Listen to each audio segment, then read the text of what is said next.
Вы знаете, я считаю, что те идеи, которые заложены в законопроекте, они должны были реализованы быть еще вчера. Здесь нужно выделить два момента. Во-первых, это то, что крымско-татарский язык должны были изучать уже все школьники.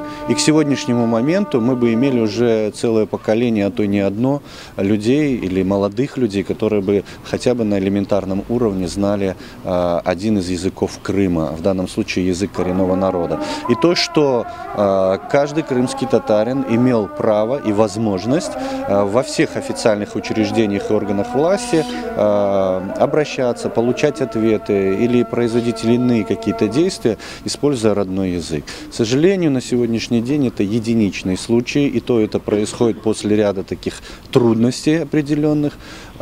Спекуляции по поводу того, что кому-то трудно выучить язык, на мой взгляд, абсолютно неуместны, потому что никто не требует, чтобы дети других национальностей изучали язык на глубоком профессиональном уровне, а хотя бы на элементарном. Ну и я, как учитель в прошлом, знаю, что для детей с их открытым умом никаких невозможностей нет. Они учат все, что угодно, что им преподают люди.